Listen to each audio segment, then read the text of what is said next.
Next question लिखिए आप लोग। एक व्यक्ति को तीन टेस्ट लगातार देने हैं। एक व्यक्ति को तीन टेस्ट लगातार देने हैं। उस व्यक्ति के पहले टेस्ट में पास होने की प्रायिकता P है। उस व्यक्ति के पहले टेस्ट में पास होने की प्रायिकता P है।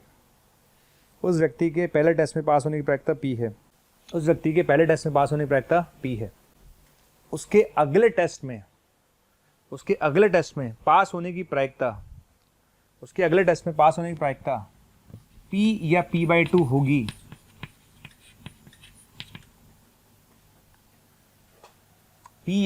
होगी। जो कि निर्भर करेगा, उसके अगले टेस्ट में पास होने की प्रायिकता P या P/2 होगी, जो कि निर्भर करेगा कि उसने पिछला टेस्ट पास किया था या नहीं।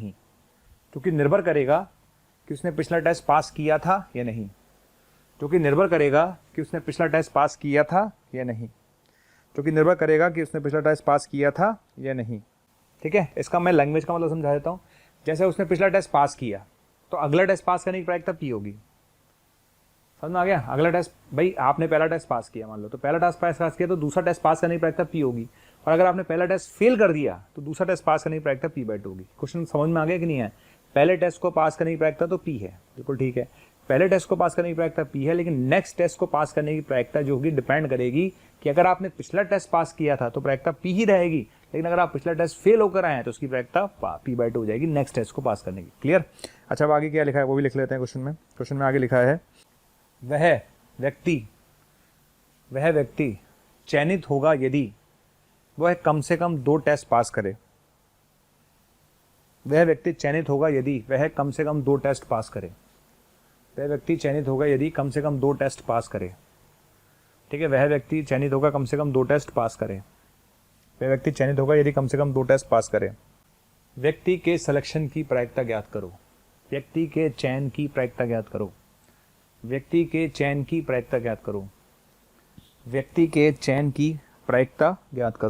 ठीक है, व्यक्ति के चयन की प्रायिकता ज्ञात करो। क्लियर है? व्यक्ति के चयन की प्रायिकता ज्ञात करो। पहले क्वेश्चन पढ़ लेते हैं। एक व्यक्ति है, उसे 3 टेस्ट लगातार देने थे। एक व्यक्ति को 3 टेस्ट क्या करने थे? लगातार देने थे। ठीक है, तो एक व्यक्ति को 3 टेस्ट लगातार देने थे। टेस्ट देने, 3 टेस्ट देने। ठीक है, वो ये कहता है कि अगर वो पहला टेस्ट पास करता है उसकी प्रायिकता तो P है। ठीक है, दूसरा टेस्ट जो होगा इसके पास करने की प्रायिकता डिपेंड करेगी इस वाले पर। अगर इसको पास करके आया है तो P होगी, और इसको फेल होकर आया है तो P/2 होगी। ठीक है, तो सेकंड टेस्ट के पास होने की जो प्रायिकता है वो डिपेंड करेगी पिछले वाले टेस्ट में वो क्या करके आए हैं भाई साहब। ओके, उसने ये भी बोला है कि वो व्यक्ति सेलेक्ट तभी होगा जब कम से कम 2 टेस्ट पास करे। तो यानी कैसे सेलेक्ट होगा? अगर मैं चाहूँ कि आपसे पूछूं कि व्यक्ति पास कैसे होगा, ठीक है ना, तो व्यक्ति सेलेक्ट कैसे होगा? ठीक, पहली बात क्वेश्चन है कि व्यक्ति सेलेक्ट कैसे होगा। ठीक है, व्यक्ति सेलेक्ट होगा यदि पहला वाला पास, दूसरा वाला पास, तीसरा वाला पास। मतलब इसको मैं किस नंबर से पास के लिए मैं कुछ और यूज़ करूँ क्या?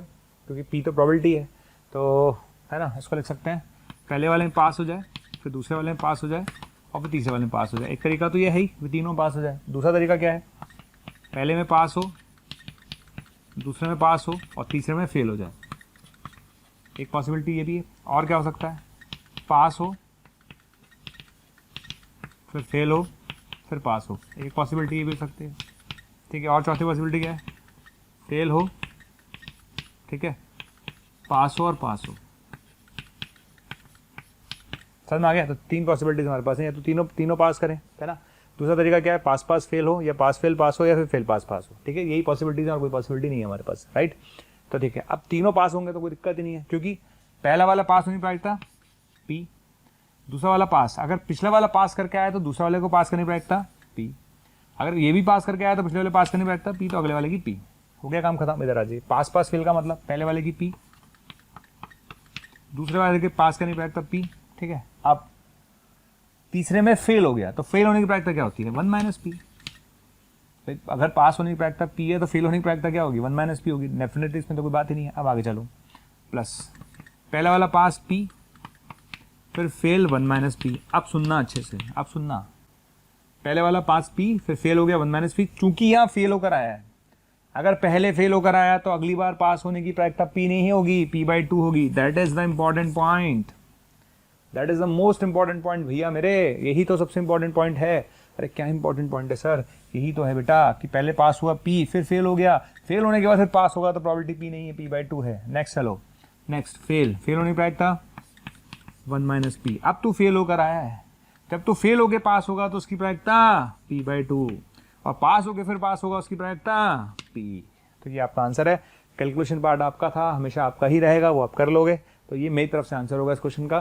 तो इस क्वेश्चन में अच्छा क्या है भाई, ये जो चीज़ है नॉर्मल है, ये तो सारे बच्चे सोच लेंगे कि कोई भी व्यक्ति अपने पास पास कब होगा, जब तीनों पास कर ले या मिनिमम 2 पास कर ले, तो ये तो सोच लोगे। लेकिन इंपॉर्टेंट लिखने का तरीका, कितने बच्चे सही लिखते हैं। चलिए आगे चलते हैं नेक्स्ट क्वेश्चन की तरफ। नेक्स्ट क्वेश्चन लिखिए, एक लेडी के पर्स में, एक लेडी के पर्स के पर्स के 3 हिस्से हैं। एक लेडी के पर्स में क्या है, 3 हिस्से हैं एक्चुअली, है ना। 3 हिस्से मतलब उसमें 3 पार्ट्स बने हुए हैं बेसिकली, समझ आ गया। ठीक, एक लेडी के पर्स में 3 हिस्से हैं, या 3 अपन कह सकते हैं पार्टीशन है, पार्टीशन बोलो या 3 हिस्से बोलो, एक ही बात है ना। ठीक, समझ आ गया। तो एक लेडी के पर्स में 3 हिस्से हैं, राइट। पहले हिस्से में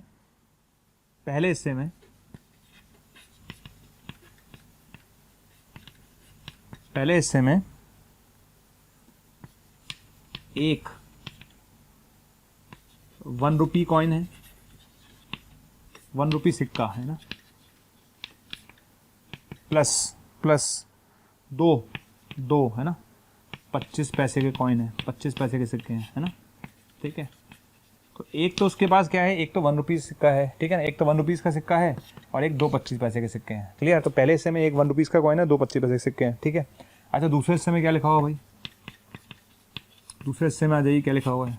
ठीक, अगर दूसरे हिस्से की बात करें तो उसमें क्या लिखा हुआ है ना, उसमें लिखा हुआ 2 है ना, 2 1 रुपीज़ कॉइन है ना, 1 रुपी कॉइन है ना, 1 रुपये का सिक्के हैं 2 तो, ठीक है। और क्या लिखा हुआ, 3 25 पैसे के सिक्के हैं ना, 3 25 पैसे के सिक्के हैं भाई। आजकल 25 पैसे चलते नहीं है यार, थोड़ा क्वेश्चन पुराना हो गया इसका मतलब, ठीक है। तो एक लेडी के पर्स में 3 हिस्से थे, 3 उसके वो थे, पार्टीशन थे। पहले हिस्से में लिखा हुआ एक 1 रुपीज़ का सिक्का है, 2 25 पैसे के सिक्के हैं। दूसरे हिस्से में लिखा हुआ 2 1 रुपीज़ के सिक्के हैं और 3 25 पैसे के सिक्के हैं। और तीसरा जो हिस्सा है ना, तीसरा हिस्सा जो पर्स का है, उस तीसरे हिस्से में क्या लिखा हुआ, तीसरा हिस्से में है ना, तीसरे हिस्से में क्या लिखा हुआ भैया, तीसरे हिस्से में लिखा हुआ उसने 3 तो है ना 1 रुपीज़ कॉइन है ना, 3 तो क्या है 1 रुपीज़ के कॉइन है, ठीक है। 3 1 रुपीज़ के कॉइन है और 4 25 पैसे के सिक्के हैं।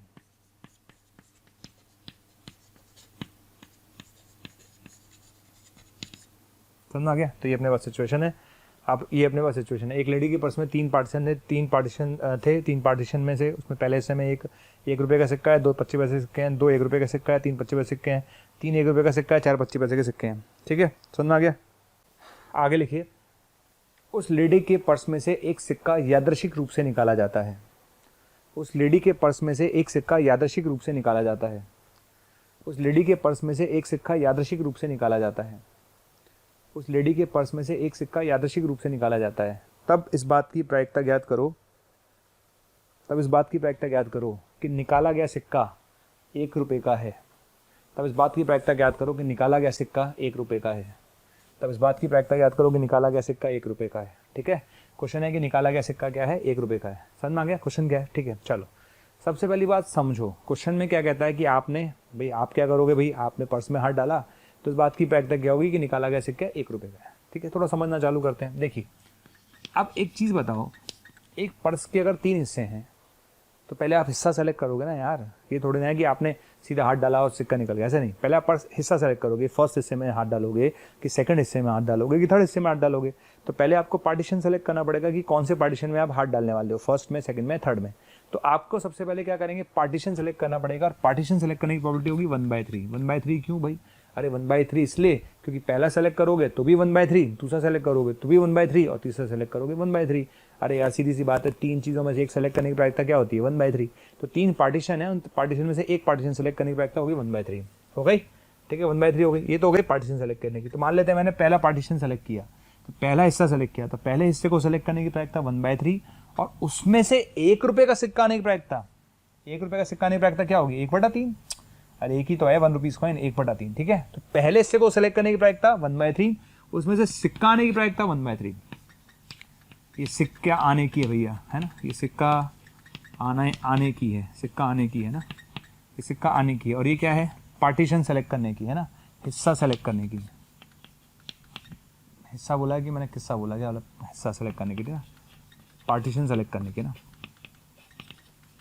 समझ आ गया। तो 1/3 ये आ गया प्लस 1/3 आ गया। तो ये फर्स्ट पार्टीशन सेलेक्ट करने की प्रोबेबिलिटी है और सिक्का सेलेक्ट करने की प्रोबेबिलिटी, प्लस सेकंड पार्टीशन को सेलेक्ट करने की प्रोबेबिलिटी 1/3 और उसमें से 1 रुपये कॉइन आने की प्रोबेबिलिटी कितनी है 2/5। कितनी है 2/5, कितनी है 2/5, ठीक है, प्लस 1/3 आगे चलो 1/3, उसमें से 1 रुपये सिक्के आने की प्रोबेबिलिटी कितनी है 3/7। कितनी है 3/7, ठीक है। समझ आ गया, बात समझ आ रही है। 1/3 हिस्सा सेलेक्ट करने की, उसमें से 1 रुपये की आने की प्रोबेबिलिटी 1/3, प्लस हिस्सा सेलेक्ट करने की प्रोबेबिलिटी 1/3, उसमें से 1 रुपये आने की प्रोबेबिलिटी 2/5, हिस्सा सेलेक्ट करने की प्रोबेबिलिटी 1/3, उसमें से 1 रुपये कौन आने की प्रोबेबिलिटी 3/7। ये आपका आंसर है, इसको कर लीजिए, आपका आंसर आ जाएगा, ठीक है। चलिए इसके बाद हम चलते हैं नेक्स्ट क्वेश्चन की तरफ। नेक्स्ट क्वेश्चन की तरफ चलते हैं। देखिए नेक्स्ट क्वेश्चन क्या है हमारे पास। नेक्स्ट क्वेश्चन है हमारे पास, तीन शिकारी सेम टारगेट की तरफ, 3 शिकारी सेम टारगेट की तरफ, ठीक है, 3 शिकारी सेम टारगेट की तरफ, है ना, 3 शिकारी सेम टारगेट की तरफ एक निशाना लगाते हैं। 3 शिकारी एक सेम टारगेट की तरफ निशाना लगाते हैं, ठीक है, 3 शिकारी सेम टारगेट की तरफ निशाना लगाते हैं, 3 शिकारी सेम टारगेट की तरफ निशाना लगाते हैं।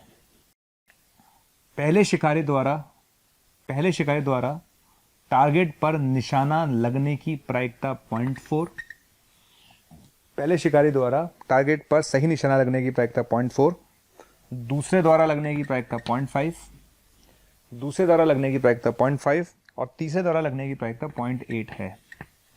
मैं रिपीट कर रहा हूं, पहले शिकारी द्वारा निशाना सही लगने की प्रायिकता 0.4, दूसरे द्वारा लगने की प्रायिकता 0.5 और तीसरे द्वारा लगने की प्रायिकता 0.8 है, ठीक। एक सेम टारगेट पर तीन शिकारी हैं और तीनों शिकारी क्या करते हैं सेम टारगेट पर निशाना लगाते हैं। पहले द्वारा सही निशाना लगाने की प्रायिकता 0.4, दूसरे द्वारा लगाने की प्रायिकता 0.5 और तीसरे द्वारा लगने की प्रायिकता 0.8 है, ठीक है। पहले वाले शिकारी को मैं ए बोल देता हूँ, ये ए बोल देता हूँ, दूसरे वाले को बी बोल देता हूँ, तीसरे वाले को सी बोल देता हूँ। चलिए इस बात की प्रायिकता क्या होगी कि ठीक उनमें से ठीक 2 का निशाना सही लगेगा। इस बात की प्रायिकता क्या होगी कि उनमें से ठीक 2 का निशाना सही लगेगा। इस बात की प्रायिकता क्या होगी कि उनमें से ठीक 2 का निशाना सही लगेगा, ठीक। इस बात की प्रायिकता क्या होगी कि उनमें से ठीक 2 का निशाना सही लगेगा। क्लियर, ठीक 2 का निशाना सही लगना चाहिए। उसने बोला है कि इस बात की प्रायिकता क्या होगी कि उनमें से ठीक 2 का निशाना सही लगेगा। तो कैसे करेंगे, देखिए कितने लोग हैं आपके पास, 3, आपके पास 3 लोग हैं। 3 में से वो कहता है कि ठीक 2 का निशाना लगना चाहिए, ठीक 2 का निशाना ठीक लगना चाहिए, एक टाइम पर ठीक 2 का निशाना लगना चाहिए। मतलब ए का लगे, बी का लगे तो सी का ना लगे, या ए का लगे सी का लगे तो बी का ना लगे, या फिर ए का ना लगे और बी और सी का लग जाए। कहने का मतलब सीधा सीधा है कि ए का लगे बी का लगे तो सी का ना लगे, ए का लगे सी का लगे तो बी का ना लगे, बी का लगे सी का लगे तो ए का ना लगे, है ना, या फिर ए बी का लगे तो सी का ना लगे, जो भी है कुल मिला के 2 का लगना चाहिए, 1 का नहीं लगना चाहिए, ठीक है। अच्छा, एक का निशाना लगने की प्रायिकता क्या है, ए का निशाना लगने की प्रायिकता 0.4, बी का निशाना लगने की प्रायिकता कितनी है 0.5, ठीक है। तो सी का निशाना नहीं लगने की प्रायिकता क्या होगी, ठीक है, ए का निशाना लगने की प्रायिकता 0.4 है, बी का निशाना लगने की प्रायिकता 0.5 है, तो सी का निशाना लगने की 0.8 है, तो नहीं लगने की प्रायिकता कितनी होगी, ठीक है भाई। ए का निशाना लगने की प्रायिकता 0.4 है, तो ए का ना लगने की प्रायिकता 0.6, बी का निशाना लगने की प्रायिकता 0.5 है, तो बी का निशाना ना लगने की प्रायिकता 0.5, ठीक है। सी का निशाना लगने की प्रायिकता 0.8 है, तो सी का निशाना ना लगने की प्रायिकता 0.2। समझ आ गया, बस रख दो, उठा के आंसर आ जाएगा। तो ए का लगा, बी का लगा, सी का ना लगे 0.2, प्लस ए का लगा बी का ना लगे, है ना, बी का ना लगे 0.5 और सी का लगने की प्रायिकता 0.8, प्लस ए का ना लगे 0.6 बी का लगे और सी का लगे, है ना, बी का भी लग जाए और सी का भी लग जाए, खत्म काम। ये लीजिए सर, काम खत्म हो गया। ठीक है, तो इस तरह से आप प्रायिकता निकाल सकते हैं, मुझे तो कोई लफड़ा लगता नहीं है। ए का लगे, बी का लगे, ए का लग गया, बी का लग गया, सी का नहीं लगे, ए का लग गया, बी का लग गया और सी का नहीं लगे, 0.2। ठीक है, फिर ए का लगा 0.4, फिर बी का नहीं लगा 0.5 और सी का लगा 0.8। फिर आपके पास क्या था, ए का ना लगे 0.6, बी का लगे और सी का लगे, बी का लगे और सी का लगे, तो ये आपका आंसर है। तो सिंपल सा क्वेश्चन है, इसमें कोई रॉकेट साइंस नहीं थी, राइट, सिंपल सा क्वेश्चन था। हम चलते हैं नेक्स्ट क्वेश्चन की तरफ। एक कंपनी के डायरेक्टर पद के लिए, एक कंपनी के डायरेक्टर पद के लिए, एक कंपनी के डायरेक्टर पद के लिए, एक कंपनी के डायरेक्टर पद के लिए 3 ग्रुप ए, बी, सी, एक कंपनी के डायरेक्टर पद के लिए 3 ग्रुप ए, बी, सी लगे हुए हैं। ठीक है, मतलब एक कंपनी में डायरेक्टर का पद खाली है, उसमें 3 ग्रुप लगे हुए हैं, एक ग्रुप ए है, एक ग्रुप बी है और एक ग्रुप सी है। ठीक है, एक कंपनी में डायरेक्टर पद के लिए 3 ग्रुप ए, बी, सी लगे हुए हैं। ओके, इनके जीतने की प्रायिकता, इनके जीतने की प्रायिकता रेस्पेक्टिवली, इनके जीतने की प्रायिकता क्रमशः, ठीक है ना, 0.5, 0.3 और 0.2 है। इनके जीतने की प्रायिकता, यानी इसके जीतने की प्रायिकता 0.5, इसकी जीतने की प्रायिकता 0.3 और इसकी जीतने की प्रायिकता 0.2 है रेस्पेक्टिवली। ठीक है ना, है। ओके, अगली, यदि ग्रुप ए जीतता है, यदि ग्रुप ए जीतता है, यदि ग्रुप ए जीतता है, यदि ग्रुप ए जीतता है तो उसके यदि ग्रुप ए जीतता है तो उसके नए मशीन लगाने की प्रायिकता 0.7 है। यदि ग्रुप ए जीतता है तो उसके नए मशीन लाने की प्रायिकता 0.7 है, नए मशीन लाने की प्रायिकता 0.7 है। बी के लिए 0.5 और सी के लिए, बी के लिए 0.6 और सी के लिए 0.5 है। मैं रिपीट कर देता हूं मेरी बात को, ठीक, यदि ग्रुप ए जीतता है तो नई मशीन लाने की प्रायिकता 0.7 है, बी के लिए 0.6 है और सी के लिए 0.5 है। जैसे मान लो कि आपके एक डायरेक्टर पद खाली था, उस डायरेक्टर पद के लिए 3 ग्रुप लगे हुए हैं, है ना, ABC, इसके जीतने की प्रायिकता 0.5 है, इसके जीतने की प्रायिकता 0.3 है, इसके जीतने की प्रायिकता 0.2 है। अगर ये आता है तो ये मशीन लगाएगा, उसकी प्रायिकता 0.7 है। ये आता है तो ये मशीन लगाएगा, इसकी प्रायिकता 0.6 है, और ये लाता है तो उसकी मशीन लगाने की प्रायिकता कितनी है, 0.5 है। क्लियर? ओके, तो नई मशीन के आने की प्रायिकता ज्ञात करो, नई मशीन के लगने की प्रायिकता ज्ञात करो। क्वेश्चन है नई मशीन के लगने की प्रायिकता ज्ञात करो। ठीक है, क्वेश्चन है कि नई मशीन के लगने की प्रायिकता ज्ञात करो। तो क्वेश्चन समझ में आ गया होगा भाई, ए जीतेगा तो ए के आने की प्रायिकता और मशीन लगने की प्रायिकता, बी जीतेगा तो बी के आने की प्रायिकता, मशीन लगने की प्रायिकता, सी जीतेगा तो सी के आने की प्रायिकता और मशीन लगने की प्रायिकता, खत्म क्वेश्चन। ठीक है, तो क्या होगा कि अगर मशीन लगने की प्रायिकता क्या होगी, है ना, तो मशीन लगने की प्रायिकता,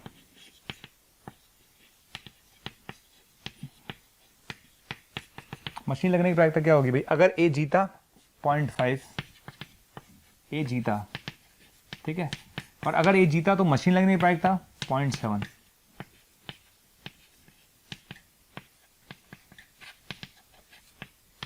प्लस बी जीता 0.3, मशीन लगने की प्रायिकता 0.6, सी जीता 0.2, मशीन लगने की प्रायिकता 0.5, खत्म बात। ठीक है, तो ए जीतने की प्रायिकता 0.5, मशीन लगने की प्रायिकता 0.7, प्लस बी जीता उसकी प्रायिकता 0.3, मशीन लगने की प्रायिकता 0.6, प्लस सी प्रायिकता 0.2, मशीन लगने की प्रायिकता 0.5, खत्म।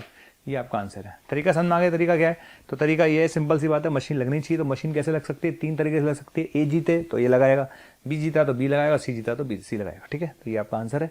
हम चलते हैं नेक्स्ट क्वेश्चन की तरफ। देखिए, 3 व्यक्ति ए तथा बी तथा सी, 3 व्यक्ति ए, बी, सी, 3 व्यक्ति ए, बी, सी एक टारगेट पर निशाना लगाते हैं। 3 व्यक्ति ए, बी, सी एक टारगेट पर निशाना लगाते हैं। 3 व्यक्ति ए, बी, सी एक टारगेट पर निशाना लगाते हैं। ए के निशाना लगने की प्रायिकता 1/6, बी के निशाना लगने की प्रायिकता 1/4 और सी के निशाना लगने की प्रायिकता 1/3 है। ठीक है, 3 व्यक्ति ए, बी, सी एक टारगेट पर निशाना लगाते हैं। ए के सही निशाना लगाने की प्रायिकता 1/6, बी के सही निशाना लगाने की प्रायिकता 1/4 और सी के सही निशाना लगाने की प्रायिकता 1/3 है। ओके, इसमें 3 क्वेश्चन है। फाइंड द प्रोबेबिलिटी दैट, कम से कम एक का निशाना लगे, कम से कम एक का निशाना लगे, कम से कम एक का निशाना लगे, पहला क्वेश्चन। दूसरा, ठीक एक का निशाना लगे, ठीक एक का निशाना लगे, ठीक एक का निशाना लगे। यदि एक बार निशाना, ठीक एक बार, यदि ठीक एक बार निशाना लग चुका है, तब इस बात की प्रायिकता क्या होगी, है ना, इस बात की प्रायिकता क्या होगी। डियर स्टूडेंट, हजारों स्टूडेंट्स डेली हमारा वीडियो देख रहे हैं, उसे पसंद कर रहे हैं, लाइक कर रहे हैं।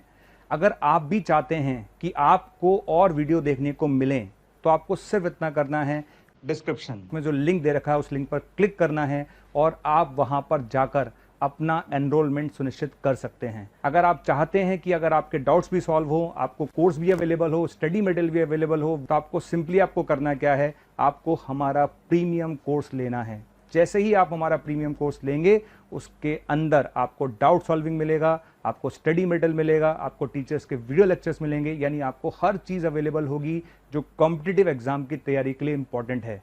तो आप लोगों से मेरी रिक्वेस्ट है कि आप इसे ज़रूर लें। क्या होगी कि वह निशाना ए ने लगाया था, वह निशाना ए ने लगाया था।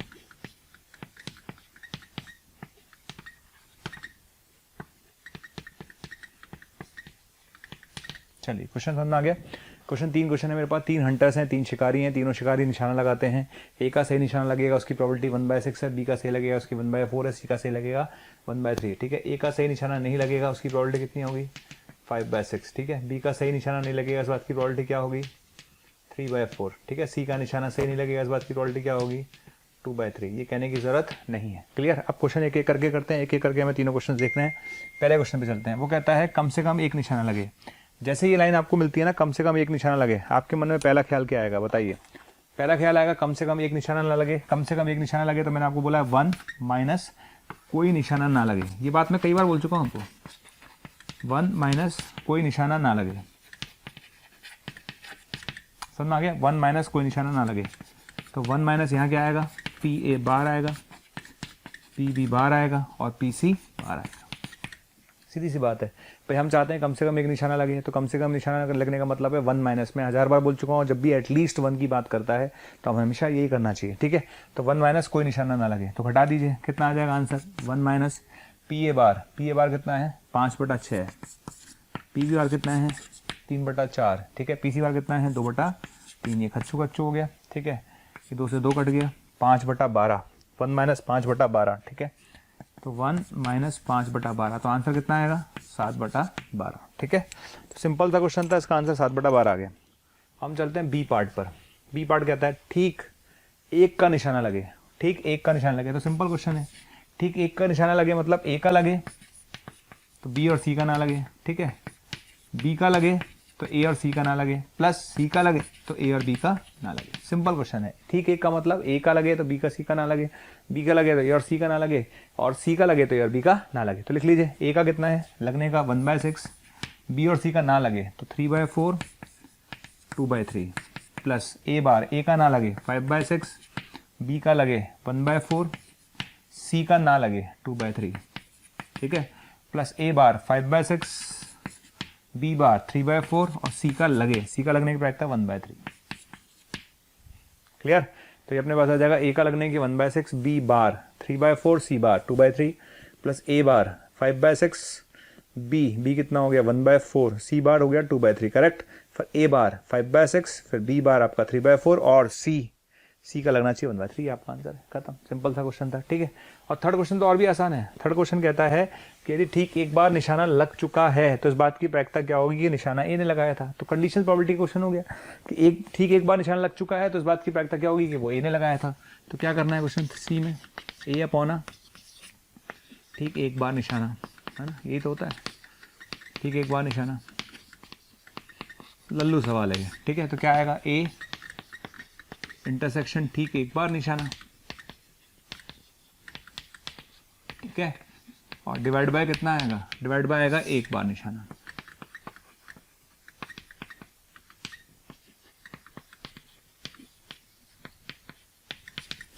समझ में आ गया, क्लियर। ये लीजिए, तो ये आपका आ जाएगा, तो आप बताइए क्या आंसर आएगा, है ना। तो इसमें तो कोई दिक्कत ही नहीं है भाई, ठीक एक बार निशाना और वो निशाना ए ने लगाया हो, तो क्या आएगा, ऊपर आएगा ए बी बार सी बार, नीचे क्या आएगा, A B bar C bar plus A bar B C bar plus A B, और एक बार ए ने लगाया, एक बार बी ने लगाया, एक बार सी ने लगाया, खत्म। ये आपका आंसर है।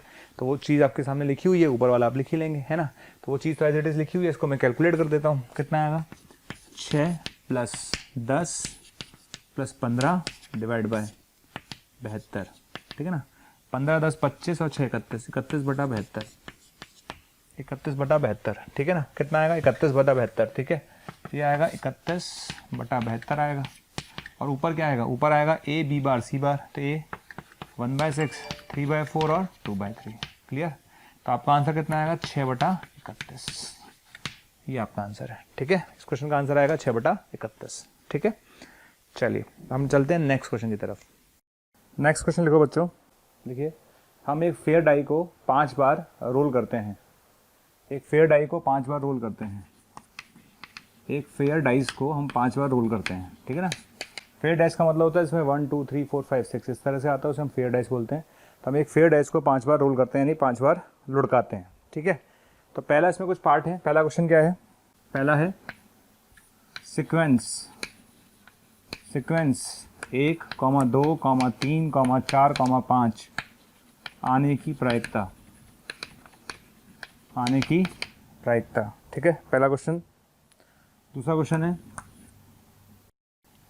सीक्वेंस 1 से स्टार्ट होने की प्रायिकता, सीक्वेंस 1 से स्टार्ट होने की प्रायिकता,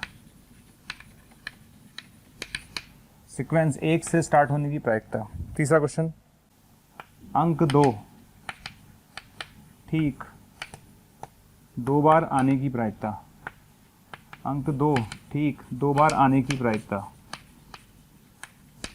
ठीक, अंक 2 ठीक 2 बार आने की प्रायिकता। चौथा क्वेश्चन, ई वह घटना है, ई वह घटना है जिसमें सीक्वेंस, ई वह घटना है जिसमें सीक्वेंस 1 2 3 4 5 आता है, ठीक है। एफ वह घटना है जिसमें सीक्वेंस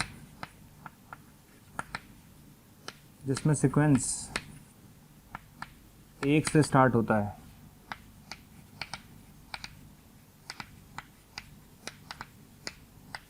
ठीक है। तो ई वह घटना है जिसमें सीक्वेंस 1 2 3 4 5 आता है, एफ वह घटना जिसमें सीक्वेंस 1 से स्टार्ट होता है। तो आपको बताना क्या है, पी ई बाय एफ और पी एफ बाय ई, पी एफ बाय ई, ये आपको बताना है, ठीक है। तो ये 4 अपने पास अलग अलग क्वेश्चन है। एक फेयर डाइस को आपने फेंका, तो पहला क्वेश्चन है सीक्वेंस 1 2 3 4 5 आने की प्रायिकता क्या होगी। दूसरा क्वेश्चन है सीक्वेंस 1 से स्टार्ट होने की प्रायिकता क्या होगी।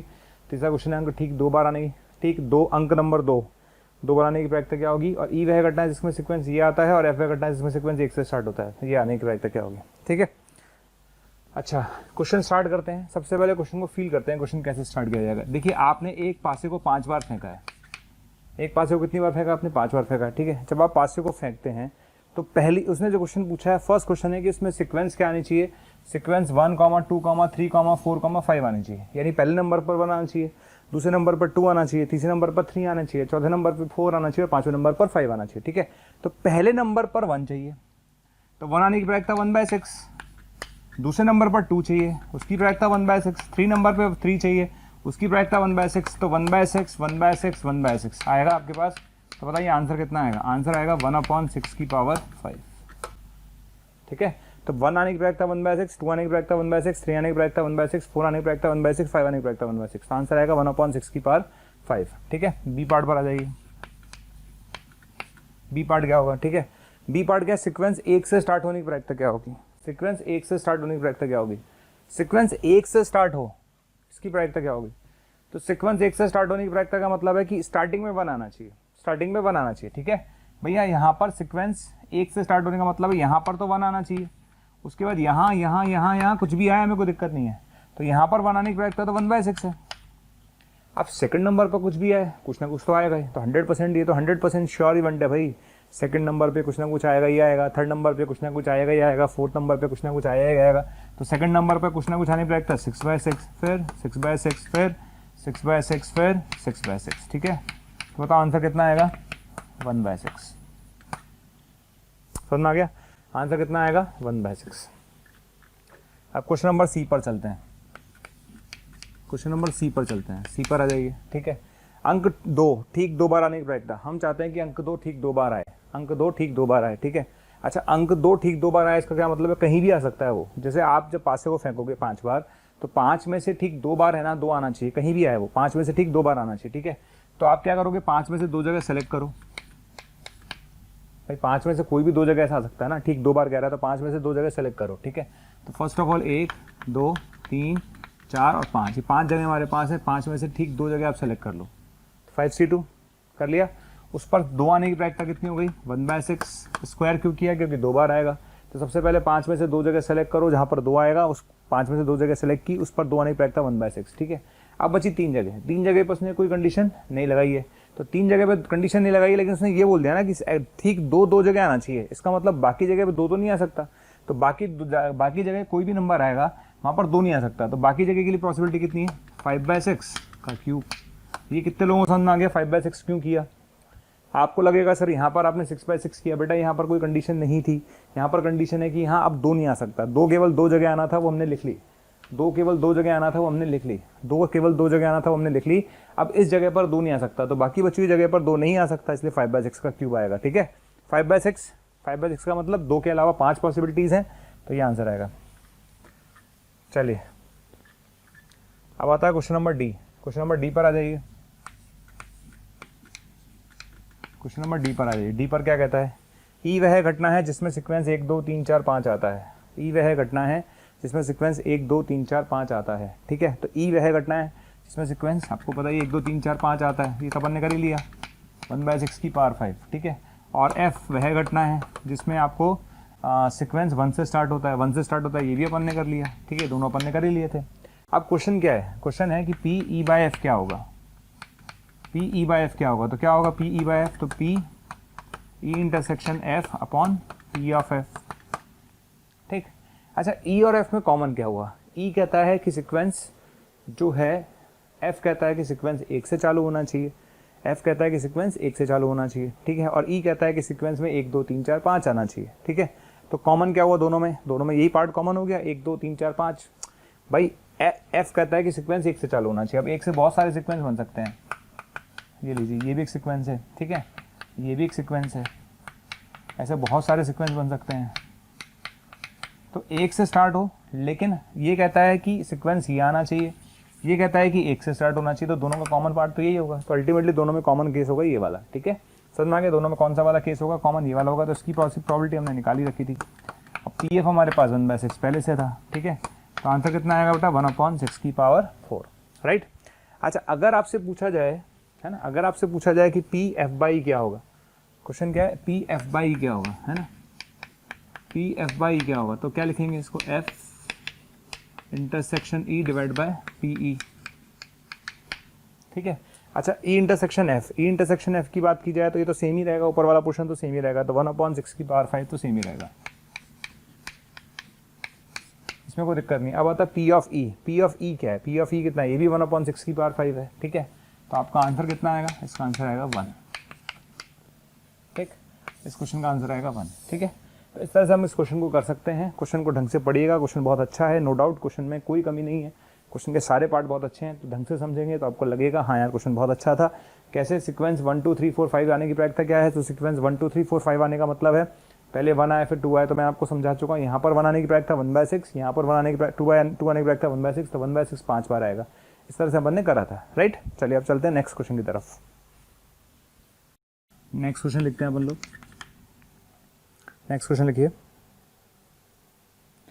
एक बैग में 10 कार्ड्स हैं, एक बैग में 10 कार्ड्स हैं, एक बैग में 10 कार्ड्स हैं, उसमें से 3 कार्ड्स, एक बैग में 10 कार्ड्स हैं, उसमें से 3 कार्ड्स ड्रॉ किए जाते हैं। एक बैग में 10 कार्ड हैं जिन पर नंबर 1 से 10 लिखा हुआ है, जिन पर नंबर 1 से 10 लिखा हुआ है, ठीक है, जिन पर नंबर 1 से 10 लिखा हुआ है। मैं दोबारा बोल रहा हूँ, एक बैग में 10 कार्ड हैं जिन पर नंबर 1 से 10 लिखा हुआ है, एक बैग में 10 कार्ड है इस पर नंबर 1 से 10 लिखा हुआ है। 3 कार्ड्स को यादृच्छिक रूप से चुना जाता है, या 3 कार्ड्स को यादृच्छिक रूप से निकाला जाता है, 3 कार्ड्स को यादृच्छिक रूप से निकाला जाता है। एक बैग में 10 कार्ड्स हैं, एक बैग में 10 कार्ड हैं जिन पर नंबर 1 से 10 लिखा हुआ है, उसमें से 3 कार्ड्स को यादृच्छिक रूप से निकाला जाता है, ठीक।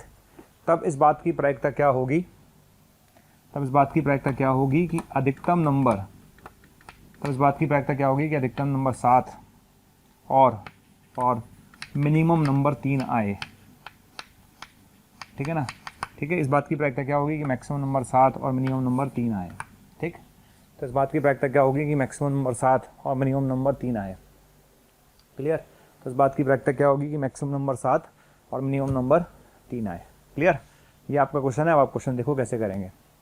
मैक्सिमम नंबर 7 और मिनिमम नंबर 3 आए, क्वेश्चन समझ में आता है, और लगा हुआ बीच में, क्या लगा हुआ है, और लगा हुआ है, ठीक है। अच्छा, और लगते ही आपके मन में क्या क्वेश्चन आएगा, अभी और का मतलब होता है यूनियन, ठीक है। और का मतलब क्या होता है, यूनियन। तो मैक्सिमम 7 और का मतलब मिनिमम 3, ठीक है। तो इसका मतलब क्या हुआ भाई, इसका मतलब हो गया maximum 7 plus minimum 3 minus P maximum 7 और मिनिमम 3। समझ आ गया, ये फंडा है। तो मैक्सिमम 7 हो गया, मिनिमम 3 हो गया, माइनस दिस हो गया, क्लियर। अब आप बात करते हैं मैक्सिमम 7 की, ठीक। देखिए आपने 3 कार्ड निकाले, उन 3 कार्ड में से मैक्सिमम 7 आने का मतलब है, मैक्सिमम तो 7 आ गया, मैक्सिमम 7 आ गया, इसका मतलब एक कार्ड तो 7 आ गया, एक कार्ड अगर 7 आ गया इसका मतलब बाकी बचे 2 कार्ड, कितने बचे, 2 कार्ड। तो मैक्सिमम 7 आने का मतलब अधिकतम 7 आएगा, जब अधिकतम 7 आएगा इसका मतलब जो बाकी जो कार्ड हैं उसमें से 2 कार्ड निकालोगे वो 7 से छोटे आने चाहिए। भाई मैक्सिमम 7 आने का मतलब है कि जो मेरे पास 10 कार्ड थे उसमें से अधिकतम 7 ही आ सकता था, अधिकतम 7 आ सकता था। इसका मतलब जो मैं कार्ड बाकी दो और सेलेक्ट करूंगा, क्योंकि टोटल 3 कार्ड निकालने हैं आपको, टोटल कितने कार्ड निकालने हैं, 3 निकालने हैं। तो 3 में से अधिकतम 7 आने का मतलब 7 तो आ गया, अब बचे कितने कार्ड, 2 और निकालने हैं। तो 2 के लिए चॉइस कितनी है, 2 के लिए चॉइस है 6, 1 2 3 4 5 6। क्यों, क्या मैं 8 ले सकता हूँ, मैक्सिमम 7 आना है, जब मैक्सिमम 7 आना है तो 8 9 10 को तो मैं ले ही नहीं सकता। तो इसका मतलब बाकी जो बचे हुए 2 कार्ड हैं उनके लिए मेरे पास 6 चॉइस है, तो 6 में से हम सेलेक्ट करेंगे 2, और 10C3 क्यों आया, टोटल कार्ड सेलेक्ट किए 3। आप लोग हमारे वीडियोस लगातार देख रहे हैं और बच्चों की डिमांड आ रही है कि सर इस टॉपिक की वीडियो डालिए, तो बच्चे लगातार बोल रहे हैं कि सर इस टॉपिक की वीडियो डालिए, इस टॉपिक की वीडियो डालिए। तो मैं आपको ये कहना चाहता हूं कि आप हमारे YouTube चैनल पर जाइए और उसे सब्सक्राइब कीजिए। जैसे ही आप हमारे YouTube चैनल पर जाएंगे और उसे सब्सक्राइब करेंगे तो आप जिस टॉपिक की डिमांड हमसे लगातार कर रहे हैं वो सारे के सारे टॉपिक्स वहां पर अवेलेबल हैं। तो आपको सिर्फ इतना करना है कि मोशन के YouTube चैनल पर जाना है, उसे सब्सक्राइब करना है, और जैसे ही आप सब्सक्राइब करेंगे वहां पर आपकी डिमांड का हर टॉपिक अवेलेबल है और उसको जाकर आप वहां पर देख सकते हैं। अधिकतम 7 आने का मतलब 7 तो आएगा ही आएगा, वो तो फिक्स हो गया। तो अधिकतम 7 आना तो आएगा ही आएगा, तो बाकी 6 जो है ना, 1 से लेकर 6 में से 2 सेलेक्ट करेंगे। अच्छा, मिनिमम 3 आने का मतलब क्या है, मिनिमम 3 आने का मतलब है 3 तो आएगा ही आएगा, मिनिमम 3 आ गया। अच्छा, मिनिमम 3 आने का मतलब 3 तो आ ही गया। अच्छा, मिनिमम 3 आने के बाद अब बचा क्या, 4 से 10, मिनिमम 3 आने के बाद बचा क्या, 4 से 10, ठीक है। मिनिमम 3 आने के बाद बचा क्या, 4 से 10, कितने बच्चे, 7, कितने बच्चे, 7। तो मिनिमम 3 आने का मतलब है 7 बच्चे, 7 है ना, 7 में से कितने सेलेक्ट करोगे, 2 डिवाइड बाय 10C3, क्लियर। तो क्या मेरी बात समझ में आई आपको, आपको मेरी बात समझ में आई। मैक्सिमम 7 तो आपको समझा दिया मैंने, मिनिमम 3 वो मैंने आपको समझा दिया, मैक्सिमम 7 ये समझा दिया, मिनिमम 3 मैंने आपको समझा दिया, कोई दिक्कत नहीं है। तो मैक्सिमम 7 और मिनिमम 3 का फंडा आपको समझ में आ गया होगा। मिनिमम 3 का मतलब 3 तो आएगा ही आएगा। अब 3 आने के बाद 3 से बड़ा चाहिए, क्योंकि न्यूनतम 3 है, तो 3 से बड़े कितने चॉइस हैं, 7, 7 में से 2 उठा लो, ठीक है। अब मैक्सिमम 7 और मिनिमम 3, मैक्सिमम 7 और मिनिमम 3 का मतलब है मैक्सिमम 7 आ गया, मिनिमम 3 आ गया, तो एक तो 7 आ गया और एक 3 आ गया, ठीक है। मैक्सिमम 7 आ गया, मिनिमम 3 आ गया। अब एक कार्ड और सेलेक्ट करना है भाई, टोटल 3 सेलेक्ट करने थे ना, टोटल 3 सेलेक्ट करने थे, तो ये 7 आ गया, एक 3 आ गया, अब बचा एक कार्ड, वो कार्ड इसके बीच में आएगा, ठीक है, वो कार्ड इसके बीच में से आएगा, ठीक है। तो वो कार्ड इसके बीच में से आएगा, तो वो कार्ड इसमें सेलेक्ट करेंगे तो 3C1 डिवाइड बाय 10C3, ये आपका आंसर होगा। आराम से समझ लो, ऐसा क्वेश्चन जेई मेन में आया था अभी 1-2 साल पहले ही आया, आई थिंक रिसेंट ईयर्स में ही आया ये, उसमें मैक्सिमम 7 मिनिमम 3 आ जाएगा, ठीक है। ये वाली पार्ट आपको समझ में आना चाहिए कि 3 पत्ते निकालने थे, 3 में से 7 तो आ ही चुका है इधर, 3 आ ही चुका है इधर, अब बचे कितने 4 5 6, 4 5 6 में से 1 उठाना है क्योंकि टोटल 3 पत्ते उठाने थे, तो 3C1 ये आ गया। तो आपका आंसर कितना आएगा, आपका आंसर आएगा 10C3, इधर कितना आएगा 6C2 plus 7C2 minus 3C1, ये आपका आंसर है, ठीक है। चलिए अब हम चलते हैं नेक्स्ट क्वेश्चन की तरफ। नेक्स्ट क्वेश्चन पर आ जाइए, नेक्स्ट क्वेश्चन पर आइए, नेक्स्ट क्वेश्चन पर, ठीक है। देखिए आप, नेक्स्ट क्वेश्चन है प्रोबेबिलिटी, प्रोबेबिलिटी, प्रोबेबिलिटी, ठीक है। तो प्रोबेबिलिटी शब्द के अक्षरों से, प्रोबेबिलिटी शब्द के अक्षरों से, प्रोबेबिलिटी शब्द के सभी अक्षरों से, सभी अक्षरों को लेकर, प्रोबेबिलिटी शब्द के सभी अक्षरों को लेकर शब्द बनाए जाते हैं, प्रोबेबिलिटी शब्द के सभी अक्षरों को लेकर शब्द बनाए जाते हैं। ध्यान रखना, इसके सारे अक्षर लेके बनाना है, ऐसा नहीं कि 4 लेके बनाना है, 5 लेके, सारे लेके बनाना है। तो प्रोबेबिलिटी शब्द के सभी अक्षरों को लेकर शब्द बनाए जाते हैं, शब्द बनाए जाते हैं, ठीक है। ध्यान रखना, उनका जरूरी नहीं है कि मीनिंग हो या नहीं हो, उससे कोई मतलब नहीं है, विदाउट मीनिंग और विद मीनिंग कोई मतलब नहीं है। मेरे को करना है प्रोबेबिलिटी शब्द के अक्षरों से शब्द बनाए जाते हैं, प्रोबेबिलिटी शब्द के अक्षरों से शब्द बनाए जाते हैं, समझ में आ गया। प्रोबेबिलिटी शब्द के अक्षरों से शब्द बनाए जाते हैं, चाहे वो विद मीनिंग हो या विदाउट मीनिंग हो, ठीक है। तो प्रोबेबिलिटी शब्द के अक्षरों से शब्द बनाए जाते हैं, बनाए जाते हैं। आगे चलें, प्रोबेबिलिटी शब्द के अक्षरों से शब्द बनाए जाते हैं। यदि उनमें से एक शब्द सेलेक्ट किया जाए, यदि उनमें से एक शब्द सेलेक्ट किया जाए, तब इस बात की प्रायिकता क्या होगी, यदि उनमें से एक शब्द सेलेक्ट किया जाए तो इस बात की प्रायिकता क्या होगी, इस बात की प्रायिकता क्या होगी कि वह ना तो बी से स्टार्ट हो, ना तो बी से स्टार्ट हो और ना ही आई पर खत्म हो। इस बात की प्रायिकता क्या होगी कि ना तो वो बी से स्टार्ट हो, ना ही आई पर खत्म हो। सुनना आ गया, ठीक है। ना तो बी से स्टार्ट हो, ना ही आई पर खत्म हो। क्वेश्चन समझ में आ गया, क्वेश्चन क्या है, क्वेश्चन समझ में आ गया ना, बिल्कुल क्लियर है कि प्रोबेबिलिटी शब्द के अक्षरों से शब्द बनाए जाते हैं, प्रोबेबिलिटी शब्द के अक्षरों से शब्द बनाए जाते हैं। यदि उसमें से एक शब्द सेलेक्ट किया जाए तो इस बात की प्रायिकता क्या होगी कि वह शब्द ना तो बी से स्टार्ट हो, ना आई पर खत्म हो, ठीक है। ना तो बी से स्टार्ट हो, ना ही आई पर खत्म हो। कहने का मतलब है ना तो बी से स्टार्ट होना चाहिए और ना ही आई पर खत्म होना चाहिए, ये कह रहा है वो आपसे। क्वेश्चन बहुत बढ़िया है, ना तो बी से स्टार्ट हो, ना आई पर खत्म हो, क्वेश्चन ये है, ठीक है। तो ना तो बी से स्टार्ट हो, ना आई पर खत्म हो, तो ये चाहिए आपको। इसको क्या लिख सकते हैं, इसको लिख सकते हैं पी बी यूनियन आई का बार, ठीक है। इसको क्या लिख सकते हैं, पी बी यूनियन आई का बार। इसको क्या लिख सकते हैं, 1 minus P B union I. इसको क्या लिख सकते हैं, 1 minus P B plus P I minus P B intersection I. पक्का, ठीक है। अच्छा एक बात ध्यान रखना, पी बी का क्या मतलब है, पी बी का मतलब है शब्द बी से शुरू हो, ठीक है। पी बी का मतलब है शब्द किससे शुरू हो, बी से, है ना, ठीक है। ये ध्यान रखना, बी मतलब ये वाला बी है, ये छोटा वाला ना, कल को कन्फ्यूजन मत रख लेना आप। अगर आपको कन्फ्यूजन हो तो मैं बी लिख देता हूँ ताकि बच्चे के दिमाग में कोई कचरा ना है, ठीक है ना, आपके दिमाग में कोई कचरा ना है। ये लीजिए सर, आ गया। चलो स्टार्ट करते हैं। तो अपने पास पी आ गया है ना, तो ये आ ही जाएगा, 1 माइनस आ गया, ये आ जाएगा। अब देखो पी बी कैसे निकालते हैं, प्रोबेबिलिटी, इस पी बी का मतलब है प्रोबेबिलिटी ऑफ स्टार्टिंग बी, यानी शब्द बी से शुरू होना चाहिए, शब्द बी से शुरू होना चाहिए, शब्द बी से स्टार्ट हो। तो शब्द बी से स्टार्ट होगा, इसका मतलब देखिए कितने, 1 2 3 4 5 6 7 8 9 10 11, ठीक है। 1 2 3 4 5 7 8 9 10 11, स्टार्टिंग में बी आ गया, ये फिक्स हो गया यहाँ पर, ठीक है। स्टार्टिंग में बी आ गया, ये तो फिक्स हो गया क्योंकि बी से स्टार्ट होना है। बाकी बचे 10 लोग, कितने बचे, 10 लोग। 10 लोगों को अरेंज करने का तरीका 10 फैक्टोरियल, 10 लोगों को अरेंज करने का तरीका 10 फैक्टोरियल, ठीक है ना। 10 लोगों को अरेंज करने का तरीका 10 फैक्टोरियल। उसमें से कौन कौन रिपीट हो रहा है, देखो कौन कौन रिपीट हो रहा है। आई कितनी बार आ रहा है, 2 बार, आई रिपीट हो रहा है, बस आई रिपीट हो रहा है, तो 10/2 फैक्टोरियल, खत्म, ठीक है। अब आता है दूसरा, आई से स्टार्ट हो। अगर यहाँ पर आई आ गया, यहाँ पर आई से शुरू हो गया, अब आई से शुरू होगा तो क्या होगा, अगर आई से स्टार्ट होगा तो आई फिक्स हो गया, एक आई चला गया आपकी ज़िंदगी से, है ना, बी छोड़ो, आप आई चला गया। अब आपकी ज़िंदगी में कितने बचे, 1 2 3 4 5 6 7 8 9 10, 10 बचे। 10 divide by 2 factorial, 10 divide by 2 factorial, 10 divide by 2 factorial, ठीक है। अब बचता है पी बी इंटरसेक्शन आई, क्या बचता है, पी बी इंटरसेक्शन आई, ठीक है। अब क्या बचता है, पी बी इंटरसेक्शन आई। बी इंटरसेक्शन आई का मतलब है बी से स्टार्ट हो और आई पे खत्म हो, बी से स्टार्ट हो और आई पे खत्म हो, ठीक है, बी से स्टार्ट हो और आई पे खत्म हो, इसका मतलब समझो भाई, बी से स्टार्ट होने बी फिक्स हो गया शुरू में और यहाँ पर आई फिक्स हो गया। बच्चे कितने लोग आपकी ज़िंदगी में? 9। भैया एक बी चला गया और एक आई चला, तो अब कोई भी जो अक्षर है, कोई भी अक्षर अब रिपीटेड नहीं बचा। भैया बी फिक्स हो गया इधर, इसको आप काउंट नहीं करोगे आप, आई फिक्स हो गया, इसको काउंट नहीं करोगे आप, ठीक है। अब बच्चे 9 के साथ खेलना है, तो जो 9 बच्चे उसमें कोई भी रिपीटेड नहीं है, तो कितना आएगा? 9 को अरेंज करने का तरीका आएगा 9 फैक्टोरियल। कितना आएगा? 9 फैक्टोरियल, ठीक है। तो ये आपका आंसर है, ये लीजिए सर आपका आंसर, ठीक है। तो एक क्वेश्चन है, बहुत शानदार क्वेश्चन था ये, इस तरह से अपन कर सकते हैं, तो it's a very good question, ठीक है, समझ में आ गया। चलिए अब चलते हैं नेक्स्ट क्वेश्चन की तरफ। बात करते हैं नेक्स्ट टर्म के बारे में, ये है संयोगानुपात, है ना। नेक्स्ट टर्म के बारे में बात करते हैं संयोगानुपात, है ना। संयोगानुपात को हम ऑड्स बोलते हैं, क्या बोलते हैं? ऑड्स, ठीक है। हम बात करते हैं संयोगानुपात की, संयोगानुपात का मतलब हम बोलते हैं ऑड्स, ठीक है।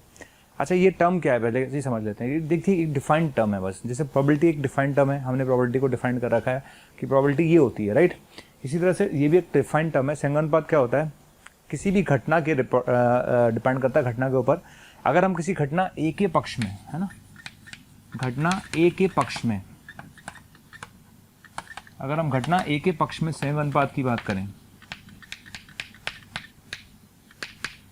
घटना ए के पक्ष में अगर संयोगानुपात क्या करेंगे तो क्या होगा? होने की प्रायिकता, ए के होने की प्रायिकता अपॉन ए के ना होने की प्रायिकता।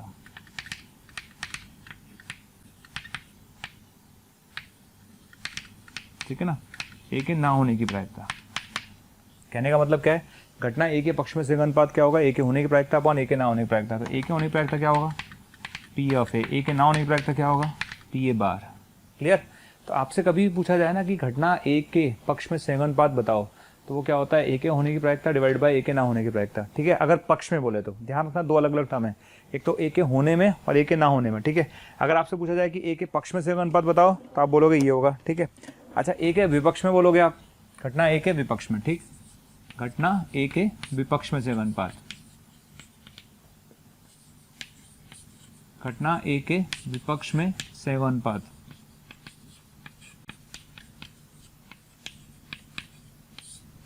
ठीक, घटना ए के विपक्ष में संयोगानुपात, ठीक है। तो क्या लिखेंगे? ए के ना होने की प्रायिकता अपॉन ए के होने की प्रायिकता। समझ में आ गया? तो क्या आएगा ये? P A bar upon P ए। समझ में आ गया? तो ये डिफाइंड टर्म है, एक डिफाइंड आपने टर्म डिफाइंड कर रखी है।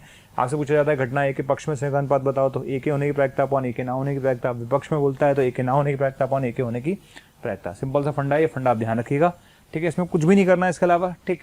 अच्छा अगर मान लेते हैं मैं फेवर में जो केसेस हैं, अगर ए के फेवर में जो केसेस हैं, ए के फेवर में जो केसेस हैं वो एम मान लेता हूँ, ठीक है। ए के फेवर में जो केसेस हैं वो एन मान लेता हूँ, ठीक है। और ना ए के फेवर में नहीं, ए के फेवर में जो नहीं है वो कितने हैं? मैं टोटल केसेस एन मान लेते हैं अपन, टोटल केस अपन एन मान लेते हैं, टोटल केसेस एन मान लेते हैं। ए के फेवर में केसेस एम मान लेते हैं, ए के फेवर में नहीं कितने होंगे? एन माइनस एम, ठीक है। अब क्या होगा?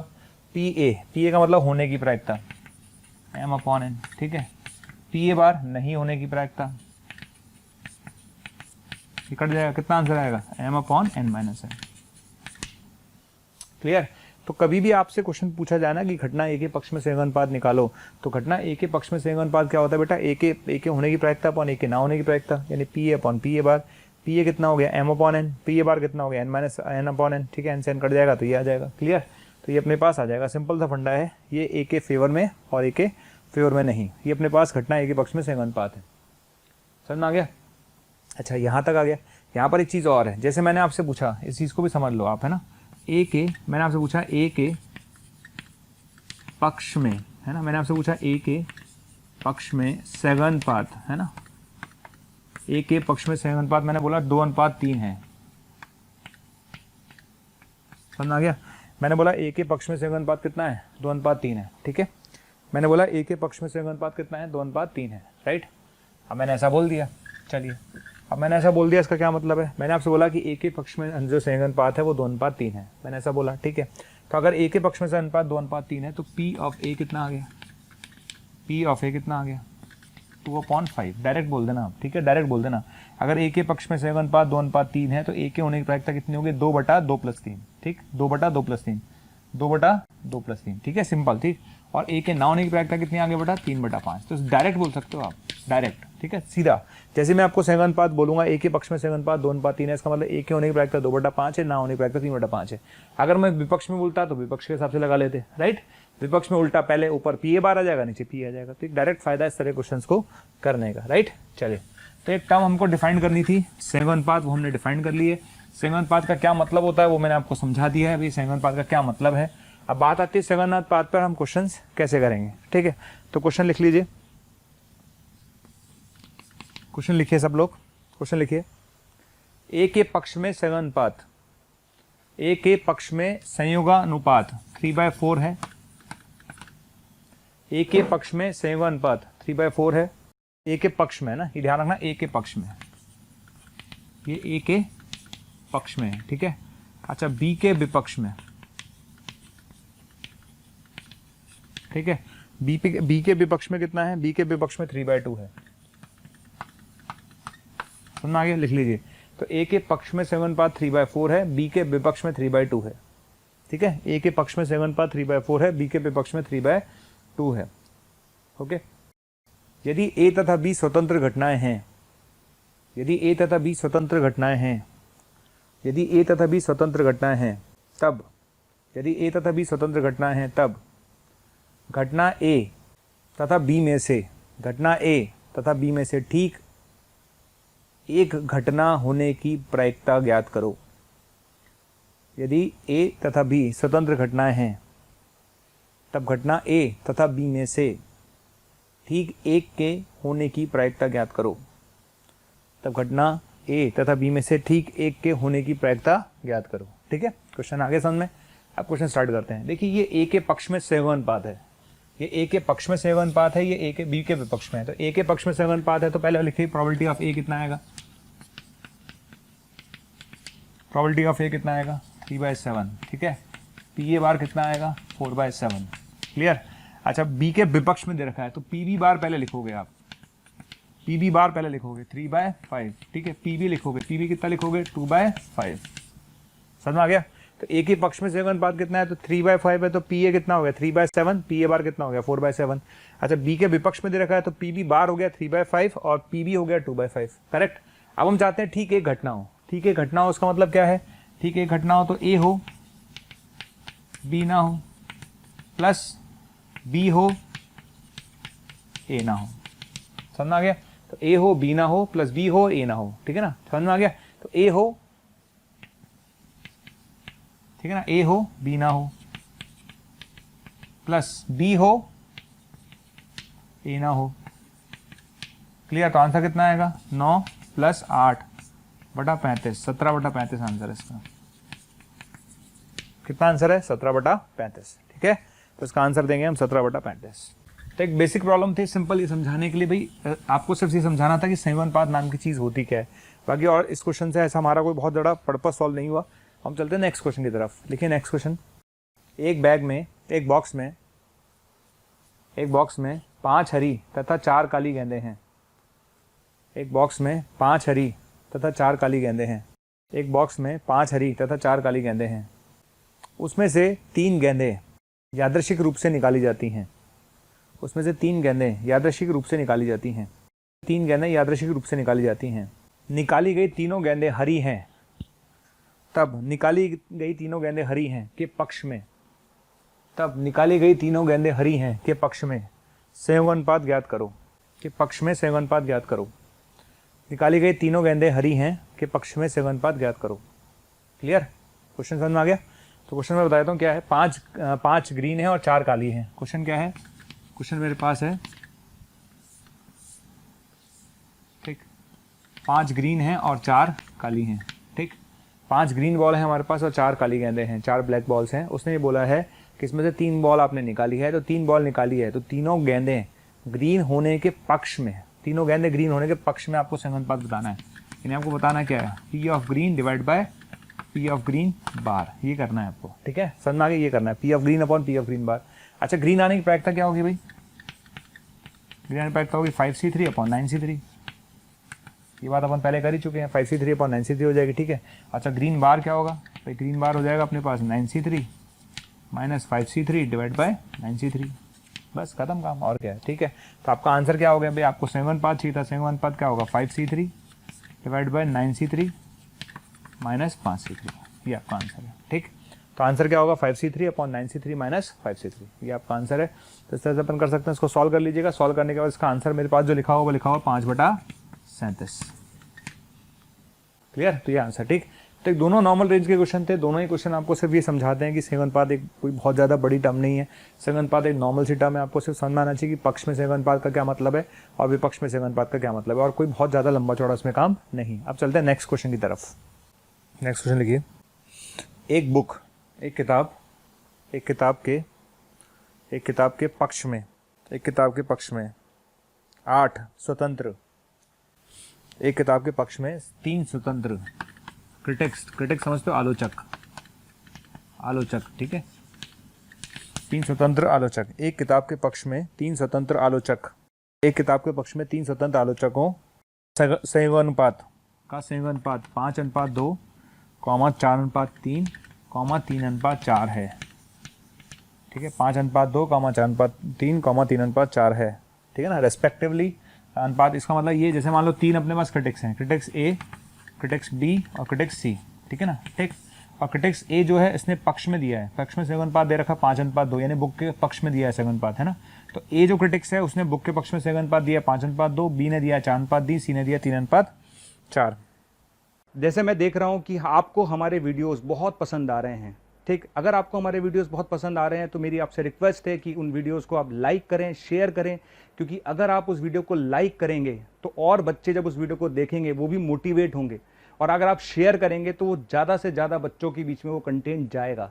तो आप इसी तरह से हमारे वीडियोस को लाइक करते रहिए, शेयर करते रहिए, ताकि मोशन के हर टीचर को मोटिवेशन मिले और बेहतर करने के लिए, ताकि हम आपको अच्छी से अच्छी और सेवाएं दे पाएं।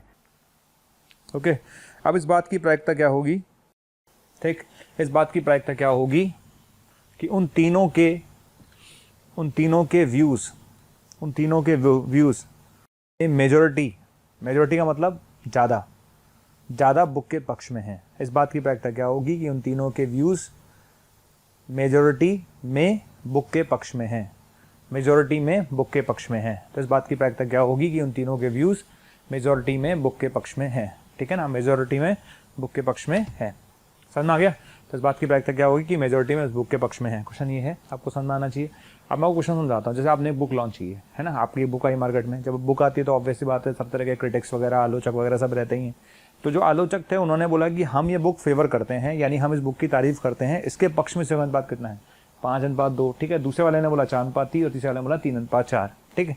क्वेश्चन ये है कि इस बात की प्रायिकता क्या होगी कि मेजॉरिटी जो आलोचक थे वो उस बुक के फेवर में है। मेजॉरिटी आलोचक बुक के फेवर में कब होंगे, जब 2 आलोचक फेवर में होंगे या 3 आलोचक फेवर में होंगे, ठीक है।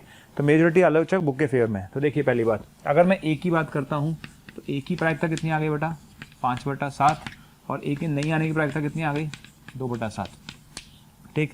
अच्छा बी के आने की प्रायिकता कितनी आ गई 4/7, और बी के नहीं आने की प्रायिकता कितनी आ गई 3/7, ठीक है। सी के आने की प्रायिकता कितनी आ गई 3/7, और सी के नहीं आने की प्रायिकता कितनी आ गई 4/7, समझ में आ गया, ठीक। तो ए के होने की प्रायिकता 5/7 है, नहीं होने की प्रायिकता 2/7 है, ठीक है। ए बी के होने की प्रायिकता 4/7 है, नहीं होने की प्रायिकता 3/7 है। ऐसे अपने पास ये है। अब हम चाहते हैं कि मेजॉरिटी लोग इस बुक के फेवर में हो। कोई भी 3 में से मेजॉरिटी लोग फेवर में कब हो सकते हैं, जब 2 फेवर में हो, 1 ना हो, या तीनों फेवर में हो। 2 ही पॉसिबिलिटीज़ हैं। तो या तो ये पॉसिबिलिटीज़ है कि ए फेवर में हो, बी हो लेकिन सी ना हो, या फिर ए फेवर में हो, बी ना हो, सी हो, या फिर ए ना हो और बी और सी हो, या फिर ए बी सी तीनों फेवर में हो, बस और कोई पॉसिबिलिटी नहीं है। समझ में आ गया। तब देख लीजिए आंसर कितना आएगा। ए फेवर में हो 5/7, बी फेवर में हो 4/7, ठीक है, और सी फेवर में ना हो 4/7। ए फेवर में हो 5/7, बी फेवर में ना हो 3/7, ठीक है, सी फेवर में हो 3/7, ठीक है। अच्छा ए फेवर में ना हो 2/7, 2/7, ठीक है। बी सी, बी फेवर में हो सी फेवर में हो, तो बी फेवर में हो 4/7, सी फेवर में हो 3/7, ठीक है, plus A B C, A B C का मतलब होगा 5/7, 3/7 और 4/7। समझ में आ गया? 5/7, 4/7 और 3/7। पर आपका आंसर आ जाएगा, जो भी आएगा आपका आंसर आपके सामने आ जाएगा। क्लियर है? तो इस तरह से अपन कर सकते हैं। तो मेरे हिसाब से आपको कोई दिक्कत आएगी नहीं। क्वेश्चन को समझने की जरूरत है कि भाई आपको दे क्या रखा है, ठीक है ना। पक्ष में समानुपात दे रखा है। अगर पक्ष में दे रखा है तो सीधा पी आ गया, पी बी आ गया, पी सी आ गया। अगर विपक्ष में दे रखा होता तो उल्टा हो जाता बस। और हम चाहते हैं कि मेजोरिटी लोग उसके फेवर में हो, तो मेजोरिटी लोग फेवर में कम होंगे जब कम से कम 2 लोग उसके फेवर में हो। तो 2 हो या 3 हो, वो तीनों फेवर में हो जाए, खत्म। इस तरह से कर सकते हैं। चलिए अब चलते हैं नेक्स्ट क्वेश्चन की तरफ। ओके, हम चलते हैं नेक्स्ट बायनोमियल प्रोबेबिलिटी डिस्ट्रीब्यूशन पर। बायनोमियल प्रोबेबिलिटी डिस्ट्रीब्यूशन,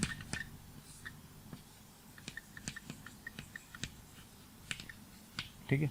अच्छा, बायनोमियल का मतलब होता है द्विपद, प्रोबेबिलिटी का मतलब होता है प्रायिकता, और डिस्ट्रीब्यूशन का मतलब आई थिंक जो भी आप डिस्ट्रीब्यूशन बंटन होगा, प्रायिकता डिस्ट्रीब्यूशन तो डिस्ट्रीब्यूशन होता है, जो भी आप समझते हैं, ठीक है। अच्छा, अब इसका फील कैसा आएगा? इस पर क्वेश्चन मैं बहुत सारे लेने वाला हूँ, पर इसका फील कैसा आएगा सबसे पहली बात तो ये समझने की है, ठीक है। मतलब बायनोमियल प्रोबेबिलिटी डिस्ट्रीब्यूशन का फील कैसा आएगा? जब भी हम किसी प्रोसेस को बहुत बार करेंगे, जैसे मान लो मैंने एक सिक्के को 10 बार उछाला, है ना, ठीक है, एक सिक्के को 10 बार उछाला, एक सिक्के को 20 बार उछाला, एक सिक्के को 30 बार उछाला, है ना, एक पासे को 10 बार फेंका, एक पासे को n बार फेंका, मतलब कोई प्रोसेस बहुत ज़्यादा बार करने वाले हैं तब हम इसका यूज़ करेंगे, ठीक है। तो हम अगर किसी प्रोसेस को n बार करते हैं, कितनी बार करते हैं? एक ही प्रोसेस को हम n बार रिपीट करते हैं। जैसे एक सिक्के को उछाला 10 बार, एक ही सिक्के को उछाला 20 बार, तो हम किसी प्रोसेस को अगर n बार करते हैं और उसमें से, है ना, उसमें सफल होना हमारी सक्सेस है ना। सफल होना क्या है उसमें सफल? जैसे मान लो कि मैं चाहता हूँ एक सिक्के को उछालने पर हेड आ जाए, तो एक सिक्के को उछालने पर हेड आना मेरी सक्सेस है, ठीक है। एक सिक्के को उछालने पर हेड आना मेरी सक्सेस है और टेल आना मेरा फेलियर है। क्लियर, समझ में आ गया? तो एक सिक्के को उछालने पर हेड आना मेरी सक्सेस है और टेल आना मेरा फेलियर है। ये बात आपको समझ में आती है? तो यहाँ पर भी हम क्या करेंगे? यहाँ पर सिंपल सा फंडा ये है कि अगर मैं किसी प्रोसेस को n बार रिपीट करता हूँ और उस n बार रिपीट करने के बाद उसमें सक्सेस होने की प्रायिकता p है, सक्सेस होने की प्रायिकता p है, ठीक है। ये क्या है भैया? सक्सेस होने की प्रायिकता p है, सक्सेस होने की प्रायिकता p है, ठीक है। और फेलर की प्रायिकता q है ना, फेलर होने की प्रायिकता q है।